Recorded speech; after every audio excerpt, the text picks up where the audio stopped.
While international headlines fixated on the security crisis rolling across the Sahel, something quieter and arguably more consequential was happening inside Burkina Faso's mining ministry. Captain Ibrahim Traoré's government says it has generated close to $18 billion in gold revenue since he seized power in September 2022. That number, provided by his own administration, is the anchor of a much bigger story, a landlocked, conflict-scarred country trying to rewrite the terms on which the world buys its gold.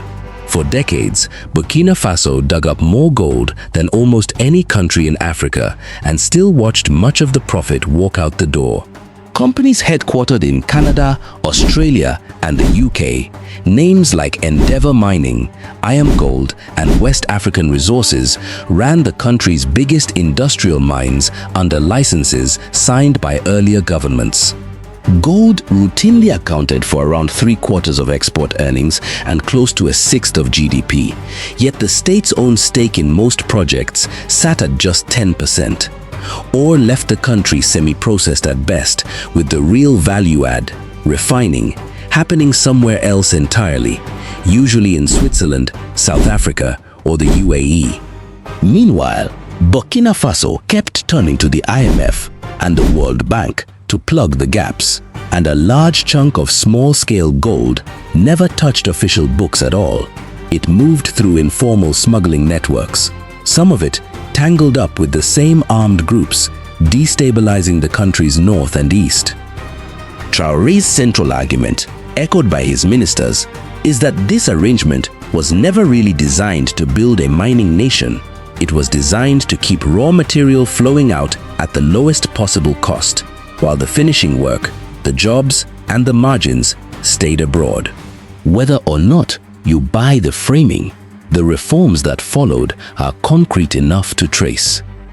Traoré, who has openly invoked Thomas Sankara's legacy of economic self-determination, set out to change that math on 3 fronts. In July 2024, his transitional government pushed through a new mining code that raised the state's mandatory free carried stake in industrial projects from 10 to 15%, with room to negotiate more on a project-by-project basis. On the Kiaka gold mine alone, the government pushed its position up to 40%, using a new state vehicle called SOPAMIB, the Société de Participation Minière du Burkina Faso. SOPAMIB has since become the engine of a broader reshuffling.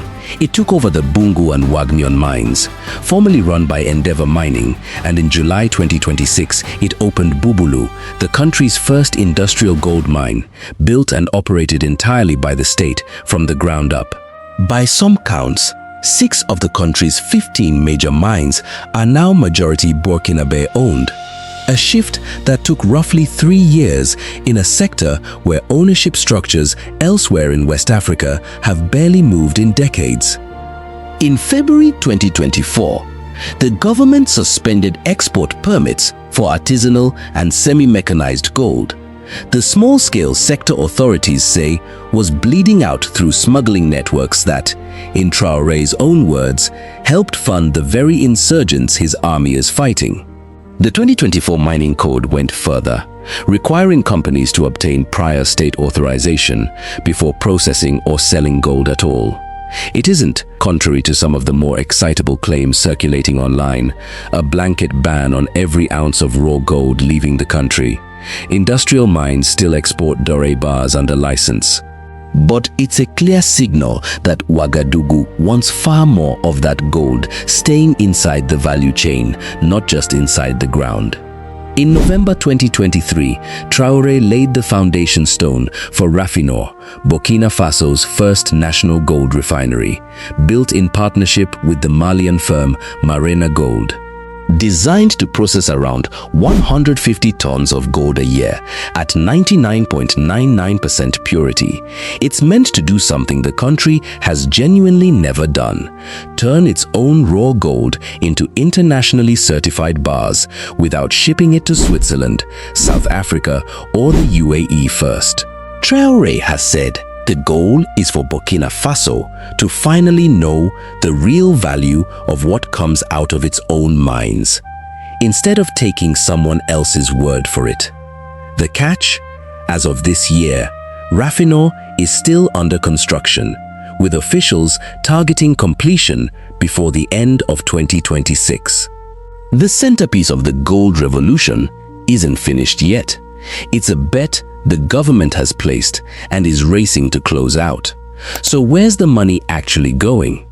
Officials point to the Faso Mebo Build the Country initiative launched in October 2024, which has handed regional brigades close to 2,000 pieces of heavy equipment and set a target of paving 3,000 to 5,000 kilometers of road a year, using volunteer labor and domestically mobilized funds rather than fresh foreign loans. Burkina Faso's 2026 state budget alone earmarked more than $350 million for road building under the program. Combine that with a nominal GDP that climbed from roughly $13.8 billion in 2022 to $23.6 billion in 2025, a 43% jump, helped considerably by record global gold prices, plus real growth above 4% in both 2024 and 2025, and you get the picture the government once told: a country funding its own development on its own terms for the first time in a generation. It's a genuinely striking pivot, and it's easy to see why it's caught fire online. But it's worth being honest about how much of the bet is still in play. Burkina Faso remains under a military transitional government that took power by coup, is fighting a jihadist insurgency that has displaced roughly 2 million people, and still carries several billion dollars of external debt, despite widely shared claims, fact-checked and rejected by Reuters and other outlets, that the country has gone completely debt-free. Foreign mining executives, meanwhile, are watching closely and hedging their bets. Some have accepted the new terms to keep operating. Others have had licenses reviewed or revoked outright. Whether this produces a sustainable model, one that keeps capital and expertise flowing in while the state captures more of the upside, or scares off the investment Raffinor ultimately needs to reach full capacity, is still very much an open question. So, is Ibrahim Traore writing a blueprint the rest of resource-rich Africa will eventually copy? Or is Burkina Faso betting its gold and its stability on a strategy it can't fully control the outcome of? Drop your take in the comments. Hit subscribe if you want the follow-up once Raffinor actually opens its doors. And I'll see you in the next one.